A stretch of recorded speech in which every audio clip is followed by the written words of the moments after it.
शक्ती लागली कामाला? ठाकरे बंधूंचे मनोमिलन मनसेच्या फुटीची दारे उघडणार?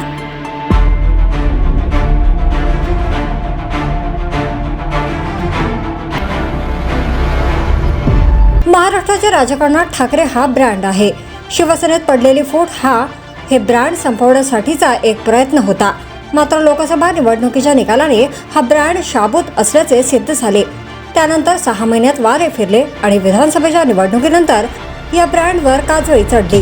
मात्र उद्धव ठाकरे यांनी जिद्द सोडली नाही. विधानसभा निवडणुकीत उद्धव ठाकरे यांचे चुलत बंधू राज ठाकरे यांच्या महाराष्ट्र नवनिर्माण सेनेचीही घोर निराशा झाली.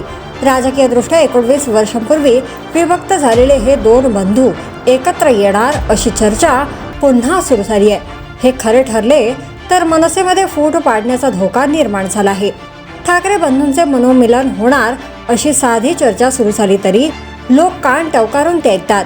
तशी चर्चा मोठ्या प्रमाणात सुरू झाली. माध्यमात वृत्त येऊ लागले की अवघ्या राज्याचे लक्ष तिकडे लागते.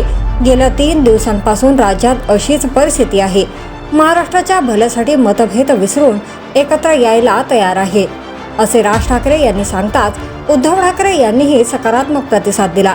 मात्र गंमत अशी की मनसेतील दुसऱ्या फळीचा या मनोमिलनाला विरोध असल्याचे दिसत आहे. त्यामुळे ठाकरे बंधूंचे मनोमिलन मनसेच्या फुटीचे कारण तर ठरणार नाही ना, अशी शक्यता निर्माण झाली आहे. मनसेचे प्रवक्ते संदीप देशपांडे, मनसे चित्रपट आघाडीचे अमेय खोपकर यांनी उद्धव ठाकरे आणि राज ठाकरे यांच्या एकत्र येण्याला जाहीरपणे विरोध केला आहे.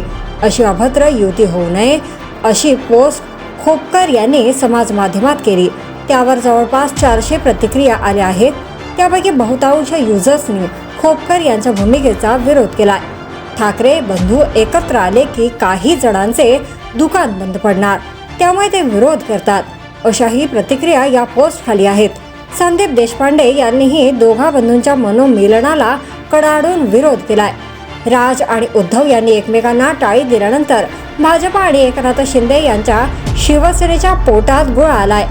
आता राज ठाकरे यांच्याशी वैयक्तिक संबंधही संपले असे भाजपचे मंत्री आशिष शेलार यांनी जाहीर करून टाकले आहे. मुख्यमंत्री देवेंद्र फडणवीस आणि भाजप शिवसेनेच्या अन्य नेत्यांनीही यावर प्रतिक्रिया व्यक्त केल्यात. राज आणि उद्धव यांच्या एकत्र येण्याने राजकारणात खरेच फरक पडणार नसता तर नेत्यांनी अशा प्रतिक्रिया दिल्या असत्या का, असा प्रश्न लोकांना पडलाय. उद्धव ठाकरे यांच्याशी युती नको अशी भूमिका घेणाऱ्या नेत्यांच्या माध्यमातून मनसेत फूट पडली जाऊ शकते असे जाणकारांना वाटते आहे. ठाकरे बंधू एकत्र आले तर मुंबई महापालिकेच्या निवडणुकीत सत्ताधाऱ्यांच्या अडचणी वाढणार आहेत. राज्याच्या राजकारणाचे चित्रही बदलणार आहे. ठाकरे बंधू एकत्र आले तर सर्वाधिक अडचण एकनाथ शिंदे यांची होणार आहे असे त्यांच्या नेत्यांकडून व्यक्त केल्या जाणाऱ्या प्रतिक्रियांवरून लक्षात येत आहे. एकंदरीत फटका सत्ताधाऱ्यांना बसणार आहे. त्यामुळे अदृश्य शक्ती मनसेमध्ये फूट पाडणार अशी शक्यता आहे. जर तुम्ही अजूनही YouTube चॅनलला सबस्क्राईब केलं नसेल तर ते लगेच सबस्क्राईब करा.